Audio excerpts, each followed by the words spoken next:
Welcome to the Techmeme Ride Home for Tuesday, November 8th, 2022. I'm Brian McCullough. Today, why has FTX apparently halted withdrawals? Innocent explanation, I'm sure, or could we have another big crypto blow-up brewing?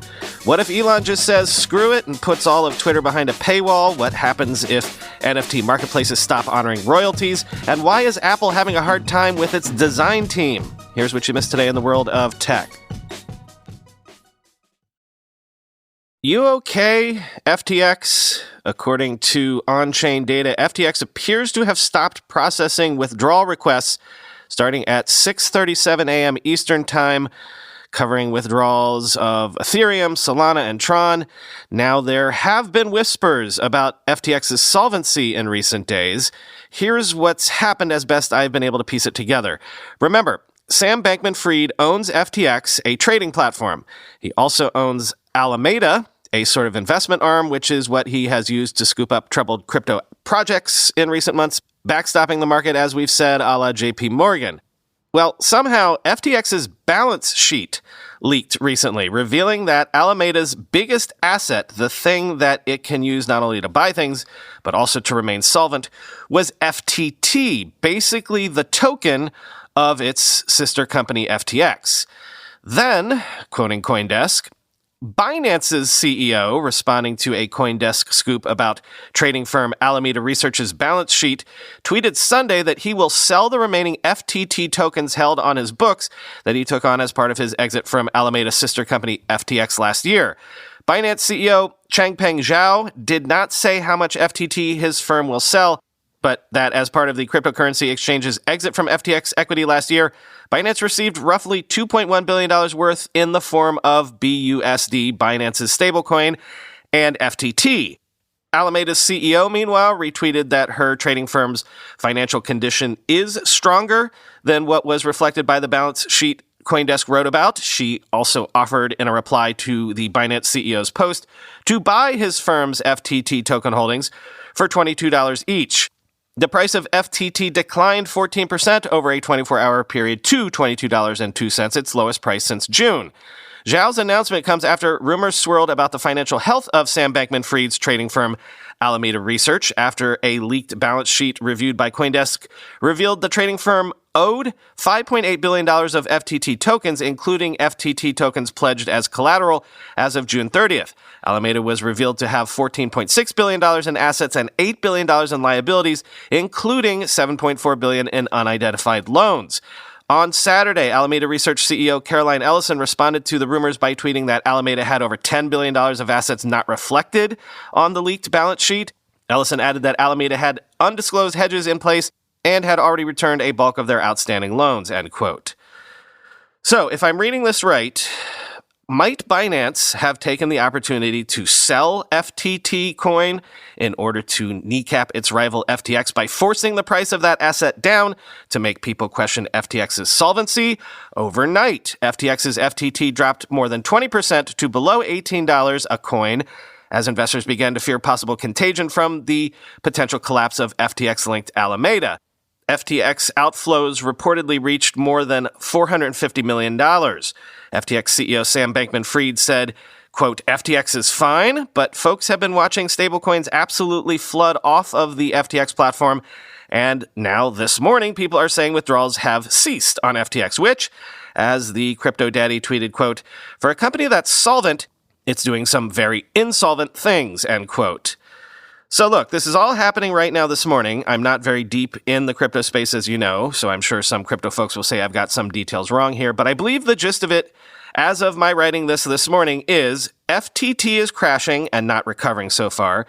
The amount of ETH in FTX's primary wallet is down 97% from its highs. Nothing from Sam Bankman-Fried so far this morning, or the Alameda CEO today, or since the flurry of tweets yesterday, and now no withdrawal transactions being processed. Possibly there is an innocent explanation for all of this, but taken together, it all looks very bad. Lots of folks saying the silence from Sam Bankman-Fried speaks volumes. If he could calm the markets, folks say he probably would, and he's not, at least so far. It is currently 9:16 a.m. in the Bahamas, so I feel like there's zero chance that SBF is not awake and not aware that all of this is happening.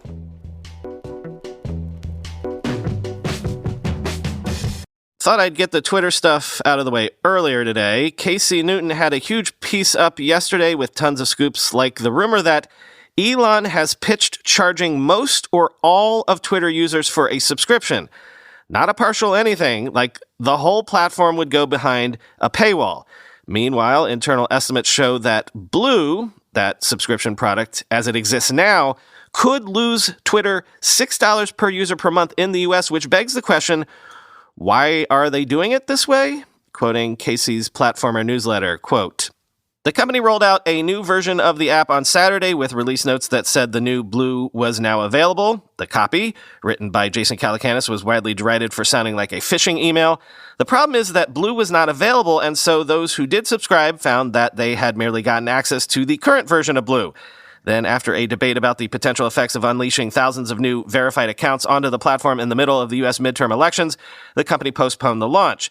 But the new Blue likely faces larger problems. The existing version only had a little more than 100,000 active subscribers, Platformer has learned. The new version will be 37.5% more expensive, and its value seems murky for most regular users of the platform.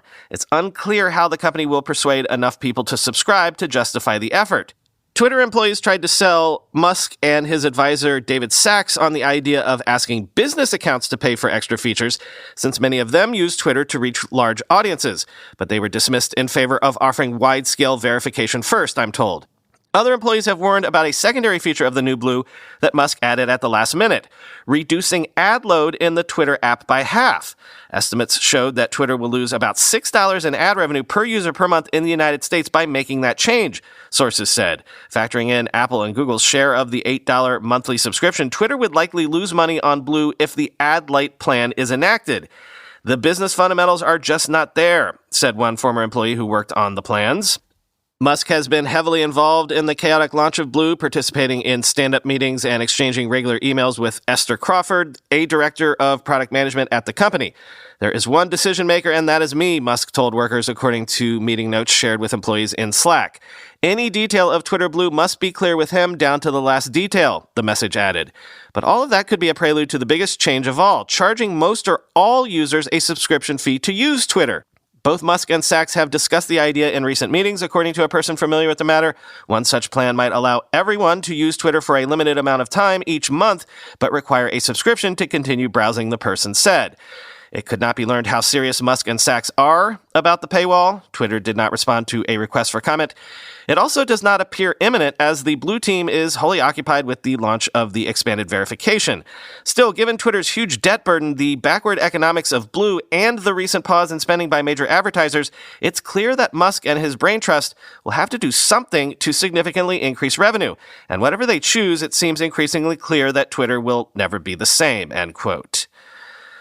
What else? Elon was tweeting yesterday that since he took over, Twitter has been breaking records in terms of daily active users. Indeed, a source told The Verge that Twitter has told advertisers the service added more than 15 million monetizable daily active users since the end of Q2, quote, crossing the 250 million mark, end quote.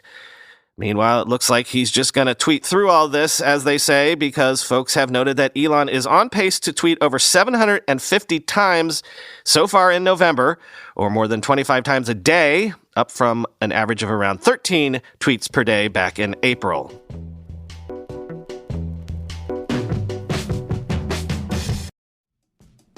Investors are on a knife's edge. $36 trillion in stocks and bonds has been slashed to ribbons. And now the long dependable portfolio of 60% stocks and 40% bonds is performing worse than during the Great Depression, down an average of 34%. So what can you do? Well, Morgan Stanley says a portfolio that includes alternative assets could potentially have lower volatility and higher returns. Which alternatives? Not just precious metals or real estate, but fine art. Right now, the average piece of fine art is selling for 26% more at auction. And high net worth collectors are rushing in, with Citi reporting their spending on art could double last year's. But we're not jetting off to auctions, are we? So how do we diversify with art? I'll tell you how I'm doing it. With Masterworks. They let you invest in multi-million-dollar paintings from Picasso and Banksy without needing millions. I've got a piece of 3 paintings myself, thanks to Masterworks. In the past month, Masterworks sold another painting for a 21.5% net return to their investors. That's the 6th of their 7 sales to bring in over 20% net. Since I'm an investor with Masterworks, they're letting my listeners skip the waitlist by going to masterworks.com/ride. That's masterworks.com/ride to skip the waitlist. See important disclosures at masterworks.com/CD. Come strengthen your pack at the new Great Wolf Lodge in Manteca. With over 50 attractions, we wanted to see how many we can name in the remaining seconds of this ad.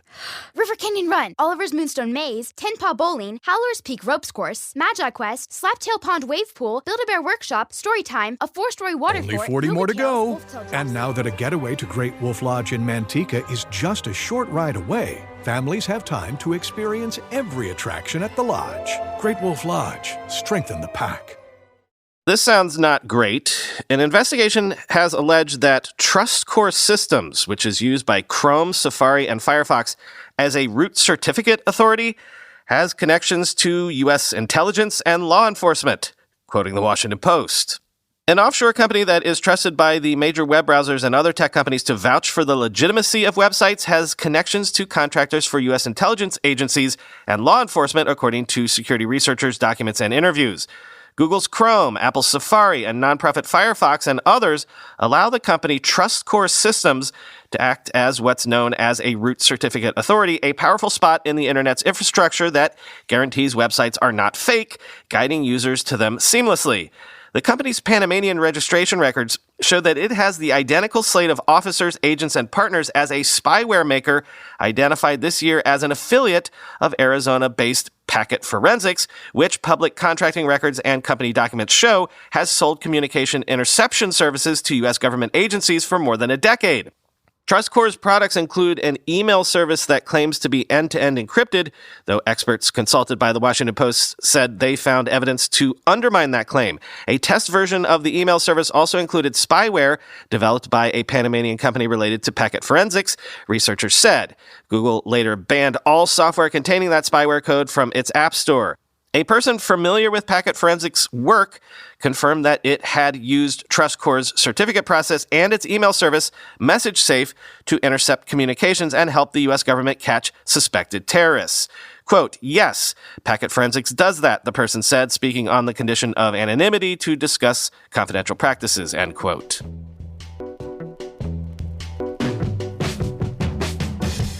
Some NFT marketplaces have apparently stopped honoring NFT royalties, which usually work out to about 5 to 10% in fees set by the original creator of the NFT and paid, or at least supposed to be paid, by sellers on secondary market sales. And the fact that these royalties are not being honored is rocking the NFT community because, honestly, that was one of the biggest selling points and use cases for NFTs, right? Ownership rights that cascade throughout the life of the NFT, quoting Decrypt. As many NFT platforms shifted away from honoring creator-set royalties in recent weeks, top marketplace OpenSea had remained silent on the subject, apparently weighing its options. On Saturday night, the $13.3 billion startup finally showed its hand, but OpenSea's newly expressed strategy isn't sitting well with many prominent Web3 creators.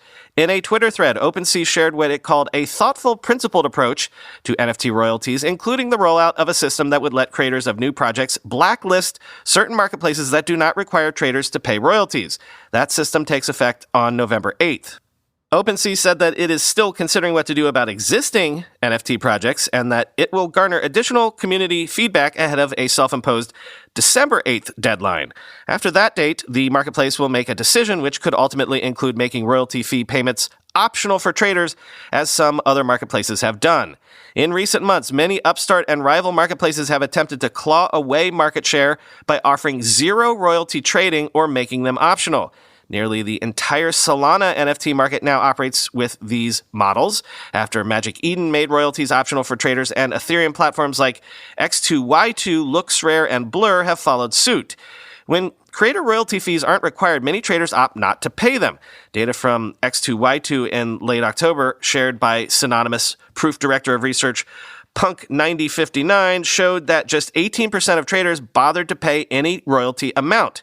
Free riding is too easy, they said. The bigger question, arguably, is what OpenSea's plans mean for creators of existing NFT projects. The firm said that it could make royalties optional for traders, but it may also enforce them for some subsets of collections or utilize other potential enforcement methods ahead. Creators may need to change their projects and deploy new contracts to utilize such methods, end quote.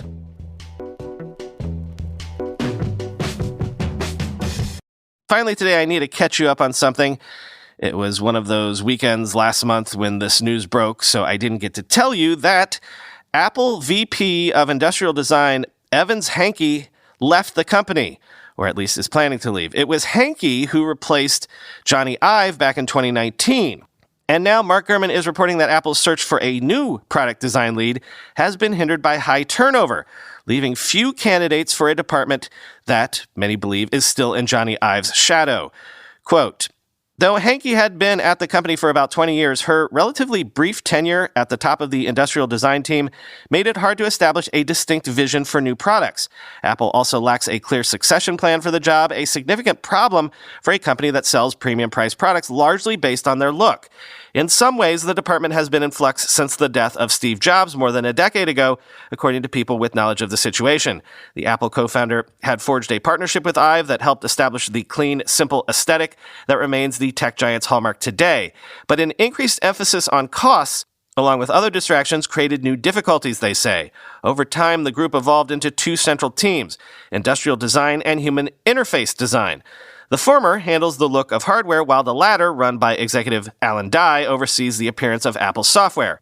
After Ive's departure, both groups were placed under the purview of Jeff Williams, Apple's chief operating officer. Over the past few years, the team has lost the majority of senior designers who worked under Ive, with many of them going to his new firm, LoveFrom. That has now made it harder to replace Hankey, people with knowledge of the matter said. An Apple spokeswoman declined to comment. Altogether, at least 15 members of Ive's core senior design team at Apple have exited since 2015. Hankey, who is leaving Apple next spring, isn't currently planning to join LoveFrom, a person with knowledge of the matter said. That kind of turnover had been rare. Months before the departure started, Ive touted that only 2 members of the design team had left Apple in the 15 preceding years, and that one of the 2 resigned for health reasons.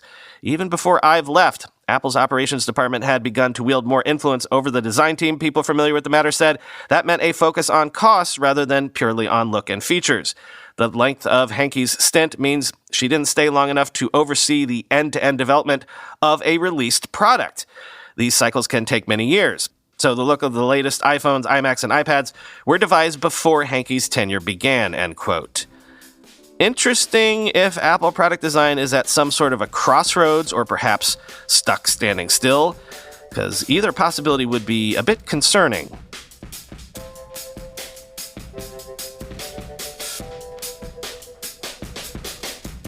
By the way, for those of you asking, I did set up a Mastodon account. It's @ridehome@toot.community, but I haven't done anything with the account yet, and quite frankly, though we'll probably have to talk about this at length at some other point, based on my poking around with Mastodon this weekend, I don't see it as becoming successful for a whole ton of reasons. But as I said, more on that later. Talk to you tomorrow.